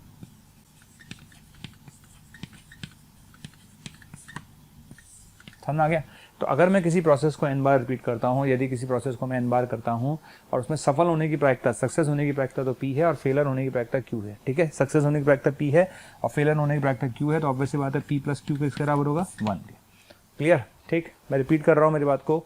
हम इसका यूज़ कैसे करेंगे, आपके दिमाग में आएगा कैसे? जब हम किसी प्रोसेस को बहुत बार करते हैं तो मेरे दिमाग में ये आएगा कि हाँ सर ने ये एक हेडिंग पढ़ाई थी, बाइनरी प्रोबेबिलिटी डिस्ट्रीब्यूशन, उसका पार्ट है ये कि अगर हम किसी प्रोसेस को n बार करते हैं और उसमें से, ठीक है, उसमें से सक्सेस होने की प्रायिकता p है और फेलियर होने की प्रायिकता q है, ठीक है। तो अब इसमें 3-4 क्वेश्चन पूछेगा वो अलग अलग से। कैसे क्वेश्चन पूछेगा? पहला क्वेश्चन ये पूछेगा, कहना कम से कम एक सक्सेस, ठीक r सक्सेस।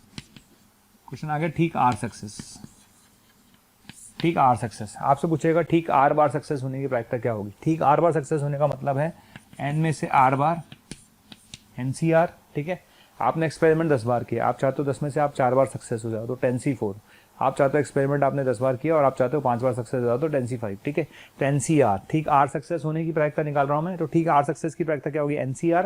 अच्छा, कितनी बार सक्सेस हुए? r बार, तो p की पावर r और q की पावर n-r, ठीक है। ठीक r सक्सेस की प्रायिकता। समझ आ गया? ठीक r सक्सेस की प्रायिकता। अगर ठीक r सक्सेस की बात की जाए तो ठीक r सक्सेस की प्रायिकता क्या होगी? NCR, p की पावर r और q की पावर n-r, ठीक है। ये समझ में आ गया? ठीक r सक्सेस की हमारे पास प्रायिकता है। आगे समझ में? ठीक, आगे बढ़ते हैं। अच्छा, इसमें दूसरा पार्ट क्या आता है ना, कम से कम एक सक्सेस की प्रायिकता, ठीक है ना। कम से कम r सक्सेस की प्रायिकता, कम से कम r सक्सेस की प्रायिकता, ठीक है ना। r, कम से कम r सक्सेस आपको मिले तो उसका तरीका क्या है? कम से कम r का मतलब n में से r बार मिला, ठीक है। p की पावर r, q की पावर n-r, फिर r+1, p की पावर r+1, q की पावर n-r+1, ठीक है ना। ऐसे चलता जाएगा, कम से कम r, है ना। लास्ट में क्या होगा? सारे सक्सेस हो जाएंगे, ठीक है ना। लास्ट में क्या होगा? सारे के सारे सक्सेस हो जाएंगे, q की पावर 0, ठीक। तो कम से कम आर का मतलब R success, R plus 1 success, R plus 2 success and so on, सारे के सारे सक्सेस, ठीक है।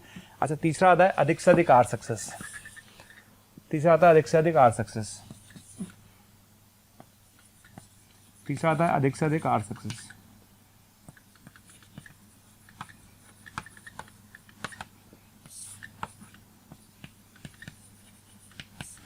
अधिक से अधिक आर सक्सेस का क्या मतलब है? अधिक से अधिक आर सक्सेस का मतलब है जीरो सक्सेस, जीरो सक्सेस, ठीक है, सारे के सारे फेलियर, है ना। जीरो सक्सेस, जीरो सक्सेस का मतलब है सारे के सारे फेलियर होंगे, प्लस 1 सक्सेस, 1 सक्सेस, और लास्ट में मैक्सिमम कितने? R success. लास्ट में कितने? मैक्सिमम कितने? R success. क्लियर? फंडा समझ में आ गया? तो अधिक से अधिक आर सक्सेस का मतलब क्या है? Zero success, 1 success, 2 success, maximum R success, maximum R success, ठीक है, ये आ जाएगा। अच्छा एक पार्ट और आता है हमारे पास लास्ट, है ना, एक आता है एटलीस्ट, कम से कम एक सक्सेस, कम से कम एक सक्सेस, कम से कम एक सक्सेस का क्या फॉर्मूला है? कम से कम एक सक्सेस का मतलब होता है 1 माइनस नो सक्सेस। ये बात तो मैं पहले ही कई बार बोल चुका हूँ आपको, कम से कम एक सक्सेस का फॉर्मूला तो हमारे पास हमेशा फिक्स है, 1 माइनस नो सक्सेस, ठीक है। फंडा सुनना गया, फंडा क्या है? ठीक है, फंडा क्या है? ठीक आर सक्सेस की प्रायिकता, तो ये आपको लगाना है ना, पी की पावर आर, क्यू की पावर एन माइनस आर, ठीक। कम से कम आर चाहिए तो R success, R plus 1 success, R plus 2 success, maximum N success, ठीक है। अच्छा कम से कम एक सक्सेस का मतलब हो गया 1 माइनस नो सक्सेस, और अधिक से अधिक आर सक्सेस का मतलब 0 success, 1 success, 2 success, maximum R success, ठीक है ना। तो ये अपने पास है। अब इस पर बात आती है क्वेश्चंस कैसे पूछे जाते हैं। चलिए हम क्वेश्चंस की तरफ बढ़ते हैं। एक डाइस को 6 बार फेंका जाता है,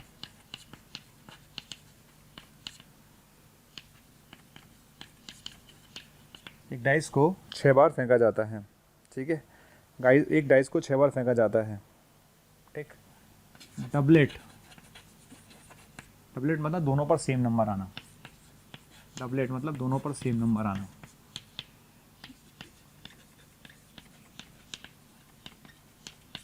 ठीक है। एक डाइस को 6 बार फेंका जाता है, डबलेट, डबलेट मतलब दोनों पर सेम नंबर आना हमारी सक्सेस है। इसको हम सक्सेस बोल रहे हैं, ऐसा एग्जामिनर बोल रहा है। एग्जामिनर बोल रहा है कि इसको हम सक्सेस कंसीडर करते हैं कि एक डाइस को आपने 6 बार फेंका जाता है तो डबलेट दोनों नंबर पे सेम, दोनों पर सेम नंबर आना हमारी सक्सेस है, ठीक है। अब क्वेश्चन क्या है इसमें? दोनों पर 6 7, ठीक है। इस बात की प्रायिकता क्या होगी, है ना।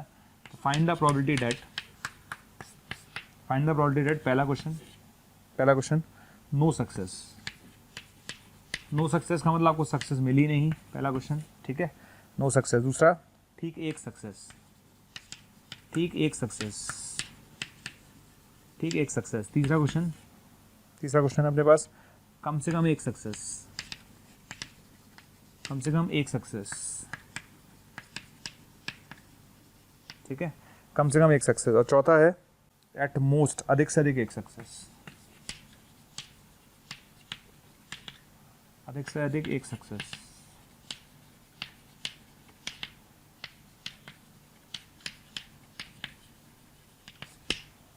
समझ आ गया? तो 4 अलग अलग क्वेश्चन हमारे पास हैं, है ना। 4 हमारे पास क्वेश्चन हैं अलग अलग। पहला क्वेश्चन आपको समझ में आ गया, दूसरा क्वेश्चन आपको समझ में आ गया, ये सारे अलग अलग क्वेश्चन आपके पास हैं, ठीक है। चलिए क्वेश्चन करते हैं, कैसे करेंगे, है ना। तो क्वेश्चन कहता है कि एक डाइस को आपने 6 बार फेंका जाता है तो दोनों पे डबलेट आया है, दोनों पे सेम नंबर आना हमारी सक्सेस है। तो इस बात की प्रायिकता क्या होगी? कोई सक्सेस ना मिले, ठीक है, एक सक्सेस मिले, कम से कम एक सक्सेस मिले, अधिक से अधिक एक सक्सेस मिले। ये 4 अलग अलग क्वेश्चन है, ठीक है। तो पहले वाले क्वेश्चन पर चलते हैं। देखिए सबसे पहली बात क्या है, जब आपने एक डाइस को फेंका, कितनी बार फेंका? 6 बार, कोई बात नहीं, पर डबलेट आना हमारी सक्सेस है। डबलेट आने का क्या मतलब है? दोनों पर सेम नंबर आना, ठीक। तो दोनों पर सेम नंबर आने की पॉसिबिलिटी कितनी है? 1 1, 2 2, 3 3, है ना, 4 4, 5 5 और 6 6, ठीक है। तो सीधी सी बात है, सक्सेस की प्रोबेबिलिटी कितनी है? 6/36, यानी 1/6। सक्सेस की प्रोबेबिलिटी कितनी है? 1/6, ठीक है। तो फेलियर की कितनी हो गई? फेलियर की हो गई 5/6। ये तो डाटा हो गया, ठीक है भाई, सेम नंबर आना हमारी सक्सेस है, ठीक है। तो सक्सेस की प्रोबेबिलिटी हो गई 6/36 और फेलियर की हो गई 5/6। अब पहला क्वेश्चन चलते हैं, पहले क्वेश्चन पर आ जाइए, नो सक्सेस। पहला क्वेश्चन कहता है नो सक्सेस, ठीक है। नो सक्सेस का मतलब आपको कोई सक्सेस ना मिले, ठीक। तो नो सक्सेस का क्या मतलब है? नो सक्सेस का मतलब सारे के सारे आप फेल हो जाओ। तो आपने एक्सपेरिमेंट कितनी बार किया? 6 बार, तो 6 में से 0 सक्सेस, सक्सेस की प्रोबेबिलिटी 0, 1/6 की पावर 0, और सारे के सारे आप फेल हो जाओ, यानी 5/6 की पावर 6। ये आपका आंसर है, 0 सक्सेस, जीरो सक्सेस का मतलब ये आंसर आएगा, ठीक है। जीरो सक्सेस का मतलब आपको सक्सेस मिली ही नहीं, ठीक। अच्छा अब मैं चलता हूँ बी पार्ट पर। किस पे चलता हूँ? बी पार्ट पर। ठीक एक सक्सेस, ठीक एक सक्सेस, ठीक एक सक्सेस, ठीक एक सक्सेस का मतलब क्या है? ठीक एक सक्सेस का मतलब है 6 में से आपको एक बार सक्सेस मिले, तो 6 में से एक बार सक्सेस मिलने का मतलब क्या है? 6C1। 6 में से एक बार सक्सेस मिलने का मतलब क्या है? 6C1, 6C1, ठीक है। 6C1 एक बार आपको सक्सेस मिलनी चाहिए, तो 1/6 की पावर 1 और इधर कितना आएगा? 5/6 की पावर 5। ये आपका आंसर आएगा, ठीक है। तो ये आ जाएगा। अब हम चलते हैं थर्ड पार्ट में, कम से कम एक सक्सेस, ठीक है। अच्छा कम से कम एक सक्सेस का मतलब मैं आपको 1000 बार समझा चुका हूँ। कम से कम एक सक्सेस का मतलब होता है 1 माइनस नो सक्सेस, ठीक है। कम से कम एक सक्सेस का क्या मतलब होता है? 1 minus no success, 1 minus no success, ठीक है। कम से कम एक सक्सेस का क्या मतलब है? कम से कम एक सक्सेस का मतलब है 1 माइनस नो सक्सेस, ठीक। तो 1 माइनस नो सक्सेस का क्या मतलब है? 1 माइनस 6 बार आप फेल हो जाओ। कम से कम है ना, एक सक्सेस का मतलब होता है 1 माइनस नो सक्सेस, यानी 6 की 6 बार आप फेल हो जाओ, यानी कितना आएगा? 5/6 की पावर 6, 5/6 की पावर 6, ठीक है ना। 1 माइनस 5/6 की पावर 6, ये आपका आंसर है। अच्छा डी वाले पर आ जाइए। डी वाले में क्या होगा? डी वाले में बोला है अधिक से अधिक एक सक्सेस। अधिक से अधिक एक सक्सेस का मतलब है आपको 0 सक्सेस मिले और आपको एक सक्सेस मिले। अधिक से अधिक का क्या मतलब होता है? अधिक से अधिक का मतलब होता है भाई एक 0 सक्सेस मिले या एक सक्सेस मिले। अच्छा 0 सक्सेस मिले, इसका तरीका ये लिखा हुआ है 6C0, 1/6 की पावर 0, 5/6 की पावर 6, ठीक है। 1 सक्सेस का मतलब है 6C1, 1/6 की पावर 1 और 5/6 की पावर 5। ये आपका आंसर है, ठीक है। तो इस तरह से अपन आंसर दे सकते हैं। तो ये फाइनल आंसर है अपने पास। सिंपल सा क्वेश्चन था, एक बेसिक 2-3 क्वेश्चन में बेसिक कराऊंगा, फिर थोड़े अच्छे क्वेश्चन लेंगे। हम चलते हैं नेक्स्ट क्वेश्चन की तरफ। नेक्स्ट क्वेश्चन लिखिए, एक सिक्के को, नेक्स्ट क्वेश्चन लिखिए, एक सिक्के को 10 बार उछाला जाता है। नेक्स्ट क्वेश्चन लिखिए, एक सिक्के को 10 बार उछाला जाता है। एक सिक्के को 10 बार उछाला जाता है, तब प्रायिकता ज्ञात करो। एक सिक्के को 10 बार उछाला जाता है, जब प्रायिकता ज्ञात करो, ठीक है। एक सिक्के को 10 बार उछाला जाता है, प्रायिकता ज्ञात करो। पहला, कम से कम 6 हेड आने की, ठीक है। अधिक से अधिक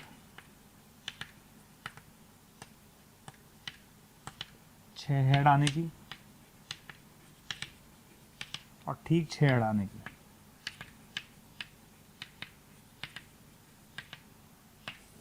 समझ आ गया? तो इस बात की प्रायिकता क्या होगी कि कम से कम 6 हेड आने की प्रायिकता क्या होगी, अधिक से अधिक 6 हेड आने की प्रायिकता क्या होगी और 6 हेड आने की प्रायिकता क्या होगी, ठीक है। क्वेश्चन समझ में आ गया क्या है? क्वेश्चन ये है कि एक सिक्के को हमने 6 बार उछाला है, एक सिक्के को हमने कितने बार उछाला है? 10 बार उछाला है। एक सिक्के को 10 बार उछालने के बाद कम से कम 6 हेड आने की प्रायिकता, अधिक से अधिक 6 हेड आने की प्रायिकता और ठीक 6 हेड आने की प्रायिकता। 3 अलग अलग क्वेश्चन आपके पास हैं, ठीक। कम से कम 6 हेड आना, अधिक से अधिक 6 हेड आना और ठीक 6 हेड आना, राइट। आप इस क्वेश्चन को ट्राई करिए, आपके पास 1 मिनट का समय है सारे बच्चों के पास। ट्राई करिए, सबसे पहले सारे लोग ट्राई करेंगे, रुकेगा कोई नहीं, ठीक है। ट्राई करिए सारे बच्चे, इसको कैसे करना है। ओके स्टार्ट करें, देखिए कैसे करेंगे। आपने एक सिक्के को कितनी बार उछाला है बेटा? 10 बार। अच्छा एक बार बताओ, 10 बार आने पर, उछालने पर हेड आने की प्रायिकता क्या होगी? 1/2। अच्छा टेल आने की प्रायिकता क्या होगी? 1/2। तो सक्सेस भी कितनी है? 1/2, है ना। और फेलियर भी कितनी है? 1/2। पक्की बात है, सक्सेस की प्रोबेबिलिटी 1/2 है, फेलियर की प्रोबेबिलिटी भी 1/2 है। अब आता है कम से कम 6 हेड आना। कम से कम 6 हेड आने का मतलब है कि आपके पास 6 हेड आए, 7 हेड आए, ठीक है, 8 हेड आए, 9 हेड आए और 10 हेड आए। ये मतलब है 6 हेड आ जाए, 7 हेड आ जाए, 8 हेड आ जाए, 9 हेड आ जाए, 10 हेड आ जाए, ठीक है। तो 10 में से 6 बार हेड आए। अच्छा अब प्रॉब्लम क्या है? प्रॉब्लम ये है कि प्रोबेबिलिटी ऑफ सक्सेस भी हाफ है, प्रोबेबिलिटी ऑफ फेलियर भी हाफ है। तो सीधी सी बात है, हाफ की पावर सीधा 10 लिख दो, प्लस 10C 7, फिर हाफ की पावर 10 लिख दो, ठीक है। फिर 10C 8, फिर हाफ की पावर 10 लिख दो, ठीक है। फिर 10C 9, हाफ की पावर 10 लिख दो, प्लस 10C 10, हाफ की पावर 10 लिख दो। ये आपका आंसर है, ठीक है ना। इसमें कुछ करना नहीं है, हाफ की पावर 10 कॉमन ले लेंगे, आपका आंसर आ जाएगा, ठीक है। कम से कम 6 आने की प्रोबेबिलिटी होगी, कम से कम 6। एक होता है अधिक से अधिक 6 आने की। अधिक से अधिक 6 आने का क्या मतलब है भाई? कम से कम 6 आने की प्रोबेबिलिटी तो ये हो गई। अब बात आती है अधिक, है ना। नेक्स्ट क्वेश्चन जो आता है इसका बी पार्ट, वो आता है अधिक से अधिक 6 आने की। अधिक से अधिक 6 आने का मतलब है 0 हेड आ जाए, प्लस 1 हेड आ जाए, प्लस 2 हेड आ जाए, प्लस 3 हेड आ जाए, प्लस 4 हेड आ जाए, ठीक है, प्लस 5 हेड आ जाए, प्लस 6 हेड आ जाए। इसका मतलब ये है, समझ में आ गया? इसका मतलब ये है, ठीक, 0 head plus 1 head plus 2 head, ठीक है। अच्छा, अब आती बात है ना अधिक से अधिक 6 हेड आने की। तो 6 हेड आने की प्रोबेबिलिटी भाई सीधी सी बात है, 1/2 की पावर 10 तो सब में आएगा ही आएगा, 1/2 की पावर 10 तो सब में आएगा। तो बस यहाँ पर कितना आएगा, 10c0 plus 10c1 plus 10c2 plus 10c3 plus 10c4 plus 10c5 plus 10c6। ये आपका आंसर है, समझ में आ गया? ये आपका आंसर है, ठीक है। तो अधिक से अधिक 6 हेड आने की प्रोबेबिलिटी ये होगी। अच्छा, एक क्वेश्चन और हमारे पास है, ठीक 6 हेड आने की प्रोबेबिलिटी, ठीक 6 हेड आने की प्रोबेबिलिटी। तो ठीक 6 हेड आने की प्रोबेबिलिटी क्या होगी? ठीक 6 हेड, सही 6 हेड आने चाहिए, ठीक है। सही 6 हेड आने की ऐसी प्रोबेबिलिटी क्या होगी? तो 10 में से 6 हेड आना चाहिए, तो 10 से 6 और हाफ की पावर 10, आपका आंसर है, ठीक है। तो एक नॉर्मल क्वेश्चन, रेंज के क्वेश्चन थे, दोनों ही क्वेश्चन नॉर्मल रेंज के थे। इसके बाद हम चलते हैं नेक्स्ट क्वेश्चन की तरफ। 1821 21 799, या आप बोल सकते हैं 180021217999। इस नंबर पर कॉल करके आपको जो भी कंटेंट चाहिए वो आपको अवेलेबल हो जाए।